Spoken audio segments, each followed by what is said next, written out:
Jungle.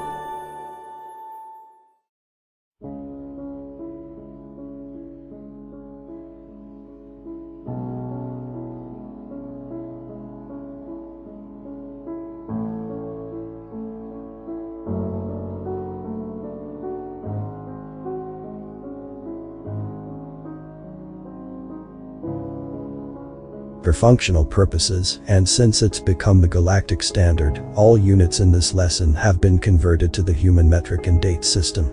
If you have ever been to human space, then you surely know the real meaning of the word paradise. They call their worlds and moons pearls because they see them as such. Jewels to be loved and cherished and protected. They are beacons of unimaginable beauty in a wretched galaxy surrounding them. From the floating gardens in the cloud cities of Venus and their native Sol system, to the Trinary Sun Crystal City in Centauri B, the Ice Palace and the frozen moon of Carbon, we all know the strict dogma humans follow to terraform, convert and care for their pearls. They live with clean air, a peaceful atmosphere and lush vegetation in every single one of their worlds. Well, almost every single one. There's always a path to learn, and Terra, Earth, was humans' path to learn.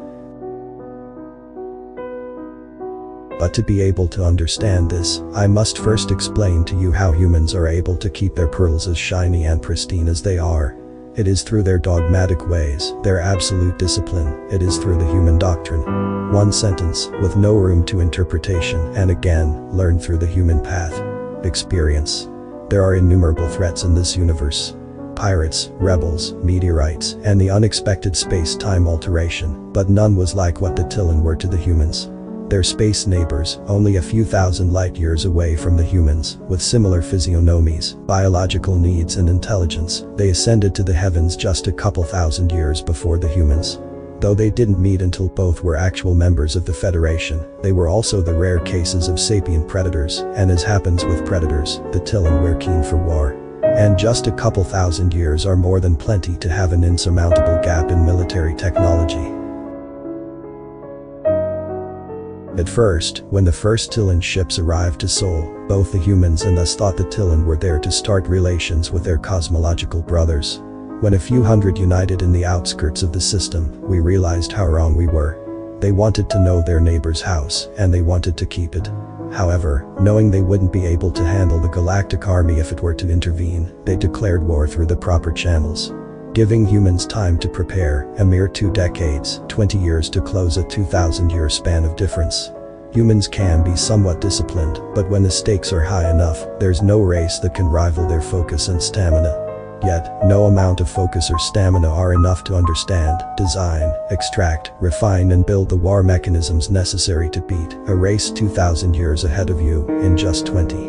So, they decided to make a last stance. If the Tillen wanted their home because they could live in it, humans would make it, so only them could inhabit it, and if not them, no one else.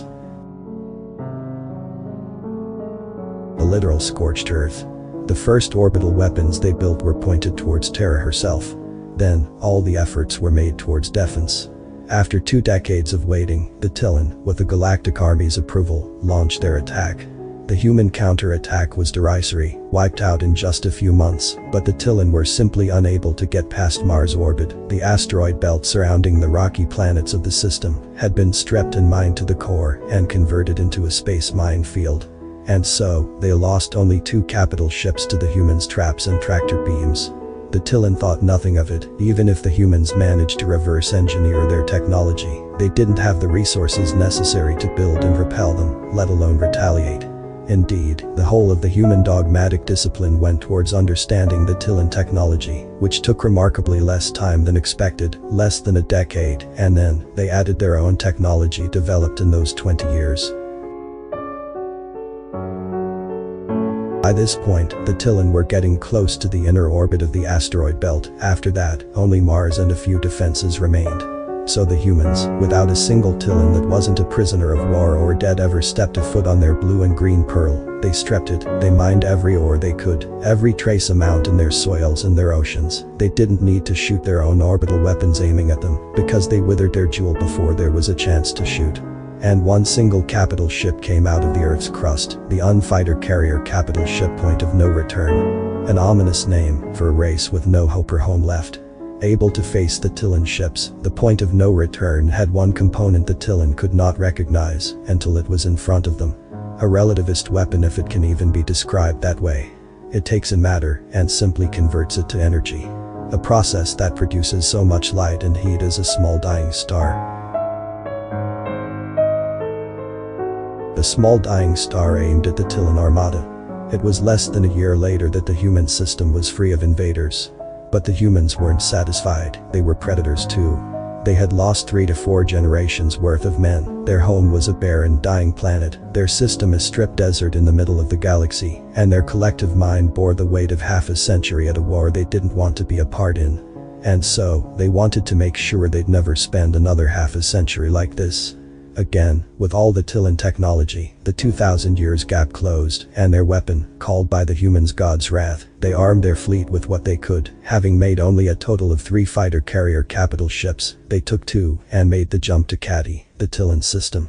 But they had also learned, and after losing the outermost planets, the Tillan managed to destroy and tractor beam the point of no return to Fae, their homeworld.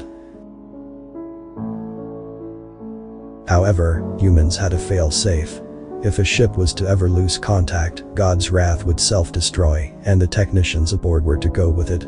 However, not all humans are as disciplined and dogmatic. And only 2 of these engineers survived, but it was enough.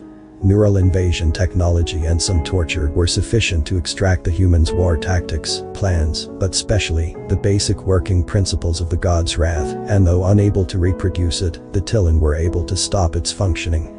After watching this from afar, a vote was passed in the Galactic Council to intervene and finally put an end to the war from the outside. Each system received a whole military fleet and a reconstruction team. Though the sole reconstruction team barely had something to work with. Besides the gas extracted and refined from the gas giants to replenish Terra's atmosphere. Humans' only weapon, last hope, had been lost forever. They'd get to keep their system and planet, or what was left of them, but they'd never get to return the favor. Only because of some prisoners of war who couldn't follow their directives. They had to exchange the complete POWs of the Tillan capital ships in exchange for 2 engineers, a few pilots and a merchant ship captured when the war was only starting less than 60 years prior. The galaxy as a whole learned something. Humans learn fast and develop fast. And they possess, most of them, an iron will to thrive. Humans, however, now understood 2 things. In an exchange, there was always going to be an asymmetry, and with the data collected, most probably humans were standing to lose. Information is key. And so, the Human Doctrine was born, 1 sentence, with no room for interpretation, learned from the human path. Experience. No human shall be taken as a prisoner by a non-human. No human. No soldier. No politician. No engineer. No civilian. No child. No human. Conscious that an enemy wouldn't honor such directive, humans made sure to honor it themselves. No human can be taken prisoner if not by another human. They'd have 3 more wars along the next few hundred years, never with a Tillan, but humans absorbed every piece of information available and won through the asymmetry of knowledge. An insurmountable gap, since no human technology was ever recovered functional or individual captured alive. They killed each other the moment it was clear that they could become POWs. This also ensured humans fought until the last possible moment. Even if all hope was lost, no human would stop fighting until they won, or they died. By the end of their last war, their technology was an amalgamation of more than 4 races they had fought, along with their own touch sprinkled in there. The wrath of God. They decided to not fix Earth beyond the original reparations offered by the Galactic Federation, a reminder. A token of the absolute value of their doctrine. It is barely habitable, but it still is their capital world. Their cradle. Their most treasured pearl. A cracked one, a broken one, now colored in sepia, but a shiny pearl in the endless void. Humans lived in hell for 60 years of unwarranted war and continued to live in it for almost a millennia, fighting enemies they didn't defend. By the end of the 4th Human War, no other race had the technological know-how to face them one-on-one. And they had slowly seized control of the Commerce Guild and the Galactic Council through the years, making it clear if someone was to fight them, it would have to be on their own. Every human at some point has to live in Earth, again, as an individual reminder. To remember why the doctrine is absolute. They clean and maintain the graves of the heroes of past, visit the mines that strip their planet of its life, and breathe the bitter air filtered from Jupiter and Saturn. They slowly let Earth fix itself. It's been returning to the blue hue, losing the sepia little by little. But they cherish their pearls like no other race in the universe. No place is cleaner and safer than human worlds, but everything has a cost. And their doctrine is a small price to pay. Author's name and the link to original text in the description. Consider tapping the thumbs up and pressing the subscribe button if you enjoyed this video. And please join our channel. Thanks for watching.